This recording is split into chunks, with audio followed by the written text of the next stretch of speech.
Salut à tous et à toutes.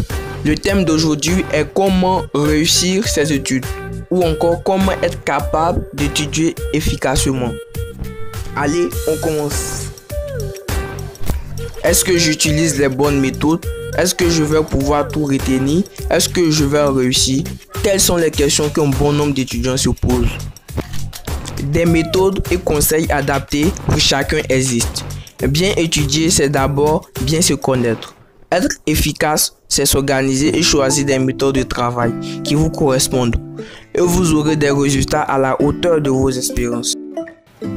S'organiser avant de commencer, c'est planifier son travail et connaître ses propres limites de concentration. Vous étudiez dans le but de passer un examen. Il est important d'analyser le temps que vous avez jusqu'aux épaules et de vous organiser. En conséquence, cela permet de ne pas réviser au dernier moment. Tester vos capacités de concentration vous permettra d'étudier de façon plus efficace. Connaître ses propres limites avant de commencer. 1. Soyez et restez positif. Pour vous aider à être positif, retenez ces différentes choses. Vous étudiez pour apprendre. Vous avez choisi ces études. Et cela est un plaisir de vous enrichir de nouvelles connaissances.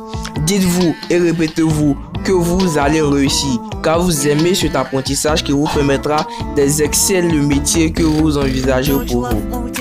Vous allez réussir, car vous travaillez pour cela, avec courage, enthousiasme et motivation. Ne vous focalisez pas sur les résultats que vous devez obtenir. Cela amène du stress. Concentrez votre énergie positive sur vos études et sur les méthodes que vous allez utiliser et adapter pour vous. 2. Préparez un plan de travail. Vous connaissez le nombre de matières qu'il vous faut travailler et vos limites de concentration. Conservez un agenda d'études et de révision en toute conscience de vos capacités de concentration. Définissez votre travail par mois, par semaine et par jour pour chaque matière. En vous organisant, vous allez gagner beaucoup de temps et largement diminuer votre stress. Faites une liste précise de ce que vous allez étudier en rapport avec votre planning pendant la session et cochez-la au fur et à mesure que c'est accompli. N'oubliez pas d'inclure dans votre planning du temps pour vous aérer l'esprit, respirer, marcher ou faire du sport au moins 3 fois par semaine. Incluez une bonne hygiène de vie dans votre quotidien, bien manger et bien dormir, être en forme physiquement comme intellectuellement pour améliorer sa mémoire. Respectez votre agenda de travail et détendre de façon régulière. Révisez à la même heure, cela permet de vous autodiscipliner. Vous serez fier de vous aider. Partie 2. Comment étudier? Quelles sont les méthodes?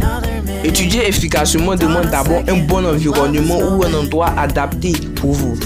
Là où vous trouverez les meilleures conditions pour une concentration optimale, seul ou en groupe. Ensuite, connaître les méthodes de révision qui conviennent à votre mode de fonctionnement, celles qui vous permettront d'acquérir une bonne mémorisation. Petit 1. L'environnement est primordial pour une ambiance studieuse. Si vous avez besoin de silence absolu, préférez une bibliothèque car vous n'y trouverez que des étudiants comme vous, cherchant à travailler au calme. Si vous préférez être seul au calme, étudiez dans votre chambre ou bureau en veillant à ne pas être dérangé et en évitant toute source de distraction comme la télévision ou le téléphone portable. Trouvez l'endroit qui vous convient le mieux, là où il vous sera facile de rester motivé, concentré et où vous aurez envie de travailler. Une fois cet endroit trouvé, faites en votre lieu de prédilection habituel pour étudier. 2. Prévoyez tout ce dont vous avez besoin pour étudier. Il est important d'anticiper pour qu'il ne vous manque rien afin d'optimiser votre temps. De ne pas faire d'aller-retour inutile pour aller chercher un livre que vous auriez oublié. Pensez à tous les cours polycopiés, livres, cahiers, stylos, feutres ou autres outils de travail. N'oubliez pas, selon où vous devez vous rendre, de ne pas trop vous couvrir, mais de prévoir un pull supplémentaire. L'idéal est de ne pas avoir ni trop chaud ni trop froid pour une meilleure concentration. Si vous devez travailler plusieurs heures, prévoir un encart et de l'eau pour avoir de l'énergie et éviter d'être fatigué, ce qui vous permettra également de faire une petite pause dans votre travail.